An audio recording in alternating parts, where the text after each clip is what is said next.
আসসালামু আলাইকুম। সকলকে প্রীতি এবং শুভেচ্ছা। বাংলাদেশ ভারত সম্পর্ক একটি সময় বন্ধুত্বময় সম্পর্ক ছিল। সেই সম্পর্কে চির ধরেছে, দিনকে দিন অবনতির দিকে যাচ্ছে। ভারতের পক্ষ থেকে বাংলাদেশ নিয়ে বিভিন্ন প্রপাগান্ডা প্রচার করা হচ্ছে। অন্যদিকে আমাদের বাংলাদেশ থেকে দিল্লি না ঢাকা, ঢাকা না দিল্লি এমন স্লোগান তোলা হচ্ছে। এরই পরিপ্রেক্ষিতে আমরা দেখছি এই মুহূর্তে বাংলাদেশের সাথে একটি অলিখিত যুদ্ধে জড়িয়ে পড়ছে ভারত।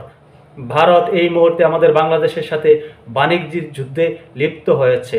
পূর্বে আমরা একটি কথা খুব শুনতাম যে ভারত আমাদের কাছ থেকে শুধু সুবিধা নিচ্ছে, আমাদেরকে কোনো সুবিধা দিচ্ছে না।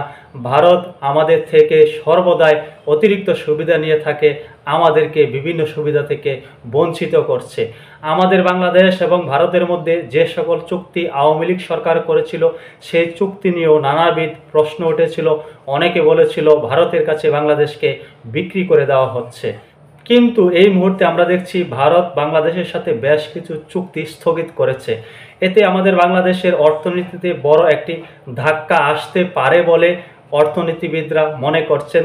যে সকল ব্যবসায়ীরা আমাদের বাংলাদেশে রয়েছেন, ভারত কেন্দ্রিক বা ভারত বাংলাদেশ কেন্দ্রিক ব্যবসা বাণিজ্য করে থাকেন, তারা এই মুহূর্তে ব্যাপক উদ্বিগ্ন উৎকণ্ঠায় দিন কাটাচ্ছেন। এই যে একটি পরিস্থিতি, এর জন্য দায়ী কার? অনেকে বলে থাকেন বাংলাদেশের দায় রয়েছে, অনেকে বলে থাকেন ভারতের দায় রয়েছে। যেমন ভারতের পক্ষ থেকে বাংলাদেশের অভ্যন্তরীণ বিষয় নিয়ে হস্তক্ষেপের অভিযোগ তোলা হয়। তারই পরিপ্রেক্ষিতে ইদানিং আমরা লক্ষ্য করছি দিল্লি না ঢাকা, ঢাকা নাকি দিল্লি এমন স্লোগান দেওয়া হয়, ভারতকে উস্কে দেওয়া হয়। অন্যদিকে ভারতের মিডিয়া বাংলাদেশকে নিয়ে বিভিন্ন প্রপাগান্ডা চালায়, যাতে আমাদের বাংলাদেশের সার্বভৌমত্বে আঘাত আসে বলে অনেকে মনে করছেন। যাই হোক, এই পরিস্থিতিতে এই মুহূর্তে একটি হঠকারী সিদ্ধান্ত নিল ভারত সরকার। এতে বাংলাদেশের পক্ষ থেকে বলা হচ্ছে, বিজিএমের পক্ষ থেকে বলা হচ্ছে এটি একটি হঠকারী সিদ্ধান্ত। এতে আমাদের বাংলাদেশ বাণিজ্যিকভাবে অনেক বেশি ক্ষতিগ্রস্ত হওয়ার সম্ভাবনা রয়েছে। ভারত বাংলাদেশের স্থলবন্দর দিয়ে বেশ কিছু পণ্য আমদানিতে নিষেধাজ্ঞা জারি করেছে। এ নিয়ে একটি প্রতিবেদন প্রকাশ করা হয়েছে। প্রতিবেদনের কিছু অংশ আপনাদেরকে আমি জানাতে চাই। স্থলবন্দর দিয়ে বাংলাদেশের কিছু পণ্য আমদানি নিষিদ্ধ করল ভারত। নিজেদের স্থলবন্দর দিয়ে বাংলাদেশের তৈরি পোশাক, প্রক্রিয়াজাত খাদ্য এবং ফলমূল বেশ কয়েক ধরনের পণ্য আমদানি নিষিদ্ধ করেছে ভারত। অর্থাৎ স্থলবন্দর দিয়ে বাংলাদেশ থেকে এসব পণ্য ভারতে ঢুকতে পারবে না। শনিবার ভারতের বাণিজ্য শিল্প মন্ত্রণালয়ের অধীনে দেশটির বৈদেশিক বাণিজ্য অধিদপ্তর ডিজিএফটি এক বিজ্ঞাপনে এ ঘোষণা দিয়েছে। তাৎক্ষণিকভাবে ঘোষণা কার্যকর হবে বলে জানিয়েছেন ভারত। কোনো পূর্ব নির্দেশনা ছাড়াই তারা এই সিদ্ধান্ত গ্রহণ করেছে এবং বলছে তাৎক্ষণিকভাবে এটি কার্যকর হবে। অর্থাৎ আজকের দিনে আমাদের বাংলাদেশ থেকে বেশ কিছু পণ্য ভারতে আর স্থলবন্দর দিয়ে প্রবেশ করতে পারছে না। বাংলাদেশ স্থলবন্দর দিয়ে ভারত থেকে সুতা আমদানি বন্ধ করার প্রায় এক মাস পর এমন পদক্ষেপ নিয়েছে ভারত। তবে ভারতে হয়ে নেপাল, ভুটানে যেসব পণ্য রপ্তানি করা হবে সেগুলোর ক্ষেত্রে এই নিষেধাজ্ঞা কার্যকর হবে না। ভারতের বৈদেশিক বাণিজ্য অধিদপ্তরে এই প্রজ্ঞাপনে বলা হয়েছে, বাংলাদেশ থেকে শুধু নবা, সেবা এবং কলকাতা সমুদ্র বন্দর দিয়ে পোশাক জাতীয় পণ্য রপ্তানি করা যাবে, তবে কোনো স্থলবন্দর দিয়ে করা যাবে না। এছাড়া ভারতের উত্তর পূর্বাঞ্চলে কয়েকটি স্থলবন্দর দিয়ে ফল, ফুলের ফ্লেভার পানীয়, কোমল পানীয়, প্রক্রিয়াজাত খাদ্য, চিপস, স্ন্যাক, কনফেকশনারি, বেকারি, তুলা ও তুলা বর্জ্য, প্লাস্টিক, পিভিসি, ফার্নিচার আমদানি নিষিদ্ধ করা হয়েছে। এসব স্থলবন্দর হলো ভারতের মেঘালয়, আসাম, ত্রিপুরা ও মিজোরামের যে কোনো স্থলবন্দর এবং পশ্চিমবঙ্গের চ্যাংরাবান্ধা। এসব স্থলবন্দর দিয়ে আর কোনো পণ্য বাংলাদেশ থেকে ভারত আর আমদানি করবে না, তারা নিষেধাজ্ঞা জারি করেছে। এতে বাংলাদেশের অর্থনীতিতে বড় একটি ধাক্কা আসবে বলে অনেকে মনে করছেন, অনেকে শঙ্কিত। কারণ আপনি যদি স্থলবন্দর দিয়ে পণ্য প্রবেশ করাতে না পারেন ভারতে, সেটি যদি সমুদ্র বন্দর দিয়ে প্রবেশ করান, সেখানে খরচ বৃদ্ধি পাবে। এতে বাংলাদেশ অনেক বেশি ক্ষতিগ্রস্ত হবে। এই বিষয়টি নিয়ে প্রতিক্রিয়া ব্যক্ত করেছে বিজিএমআই। তৈরি পোশাক রপ্তানিকারকদের সংগঠন বিজিএম এর সাবেক পরিচালক মহিউদ্দিন রুবেল সমকালকে বলেন, এমন হঠকারী সিদ্ধান্ত স্বভাবতই দুই দেশের মাঝে বাণিজ্যিক সম্পর্ক কিছুটা হলেও আরও অবনতি ঘটবে। বিশ্ব বাণিজ্য যখন বিভিন্ন সমস্যায় জর্জরিত, ঠিক তখন এই ধরনের পাল্টাপাল্টি বাণিজ্যিক সিদ্ধান্ত উভয়েরই ক্ষতির মাত্রা বাড়াবে। বাংলাদেশি পোশাক এখন থেকে ভারতে যেতে আগের চেয়ে আরও বেশি সময় লাগবে, খরচও বাড়বে। এর ফলে ভারতে কিছুটা হলেও রপ্তানি কমবে। বাংলাদেশ গড়ে বছরে ভারতে $50 কোটি পোশাক রপ্তানি করে, একটি বড় অঙ্ক কিন্তু এটি এই মুহূর্তে বাধাগ্রস্ত হবে বলে মনে করছেন বিজিএম এর সাবেক সভাপতি। এই যে একটি পরিস্থিতি, উদ্ধত্তপূর্ণ পরিস্থিতি, এর দায় কে নেবে? এই দায় কার? কেন এমনটি ঘটছে? এটি কি আমাদের বাংলাদেশের জাতীয় ক্ষতি না? এই জাতীয় ক্ষতিগুলো কেন ঘটছে? কারা দায়ী? এই যে ভারত হঠকারী সিদ্ধান্তটা নিল, কিসের ভিত্তিতে নিল? এখানে কার দায় রয়েছে? ভারতের, নাকি আমাদের বাংলাদেশের যা সকল ব্যক্তিরা উদ্ধত্তপূর্ণ বক্তব্য দেন তাদের?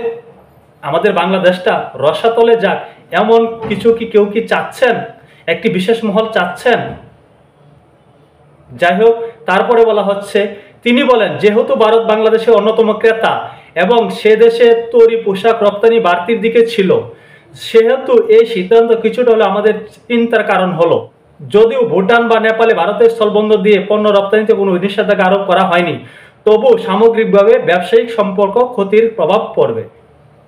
এই মুহূর্তে নেপাল ভুটানে পণ্য রপ্তানিতে কোনো নিষেধাজ্ঞা নাই, ভারতের স্থলবন্দর দিয়ে সেগুলো পাঠানো যাবে। কিন্তু ভারত যদি এই সিদ্ধান্তটাও নিয়ে বসে, ভারত তো হঠকারী সিদ্ধান্ত নিতে পারে, ওরা তো নিচ্ছে। এখন যদি এই ধরনের আরেকটি সিদ্ধান্ত নিয়ে ফেলে যে স্থলবন্দর দিয়ে, ভারতের স্থলবন্দর দিয়ে আর কোনো পণ্য তারা নেপাল ভুটানে পাঠাবে না, তখন কি আমরা ক্ষতির সম্মুখীন হব না? একটি পার্শ্ববর্তী দেশের সাথে সৌহার্দ্যপূর্ণ সম্পর্ক থাকাটাই বাঞ্ছনীয়, কিন্তু আমরা দেখছি রাজনৈতিক কিছু কারণে আমাদের বাংলাদেশের জাতীয় স্বার্থ বিনষ্ট হচ্ছে। রাজনৈতিক কিছু কারণে আমরা বাংলাদেশের অর্থনীতিকে ক্ষতির দিকে ধাবিত করছি। এই যে একটি বাণিজ্যিক যুদ্ধ, দুই দেশের মধ্যে একটি বাণিজ্যিক যুদ্ধ শুরু হলো, অন্যদিকে বাকযুদ্ধ তো লেগেই আছে। এটি অনেকেই মনে করেন যে এটি একটা পর্যায়ে গিয়ে সাময়িক যুদ্ধতে রূপান্তরিত হতে পারে। সামরিক যুদ্ধ আমরা কখনোই কামনা করি না। আমাদের বাংলাদেশ শান্তিপ্রিয়, আমরা সর্বদাই যুদ্ধের বিপক্ষে অবস্থান করি, আমরা সর্বদাই বন্ধুত্বপূর্ণ সম্পর্ককে মূল্যায়ন করে থাকি। আমাদের বাংলাদেশের একজন সাবেক সেনা কর্মকর্তা কিন্তু ভারত আক্রমণের কথা বলেছিল। এরপরে কিন্তু ভারত আমাদের প্রতি একটি অন্যরকম দৃষ্টি দিচ্ছে, যা আমাদের জন্য অকল্যাণ বলে অনেকে মনে করছেন। আমরা ভারতকে আক্রমণ করতে কেন যাব? বা ভারতে আমাদেরকে আক্রমণ করার ইখতিয়ার কোথায় পায়? তারা কি চাইলে আমাদের বাংলাদেশে আক্রমণ করতে পারবে? আর আমরা এই ধরনের কথা কেনই বা বলবো যে আমরা ভারতে আক্রমণ করব, চিকেন নেক দখল করব, 7 সিটার আমাদের অধীনে নিয়ে আসব? আমাদের বাংলাদেশে এখন একটি হযবরল অবস্থা চলছে। সকলে সর্বোচ্চ চূড়ার ব্যক্তি মনে করছেন, নিজেকে পণ্ডিত মনে করছেন, নিজেকে সর্বোচ্চ ব্যক্তি মনে করছেন, বিভিন্ন বিদ্রূপ মন্তব্য করে বসছেন, যা আমাদের দেশের জন্য অকল্যাণ। ভারতের সাথে ভারত যে সিদ্ধান্তটা নিল, এর তীব্র প্রতিবাদ আমরা ব্যক্ত করি। ভারত এই ধরনের সিদ্ধান্ত নিতে পারে না, যেহেতু বাংলাদেশের সাথে এমন একটি চুক্তি রয়েছে।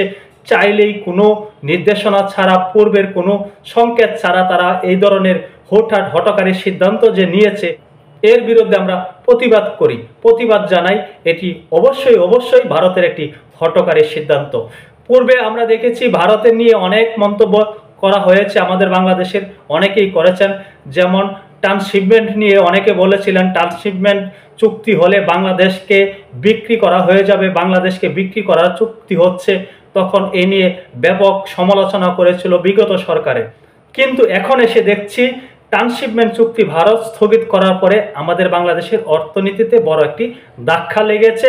এখন আমাদের খরচ বৃদ্ধি পেয়েছে। এই যে ট্রান্সশিপমেন্ট বন্ধ হয়ে গেল, এখন স্থলবন্দর দিয়ে বেশ কিছু পণ্য আমদানিতে ভারতের নিষেধাজ্ঞা দিল।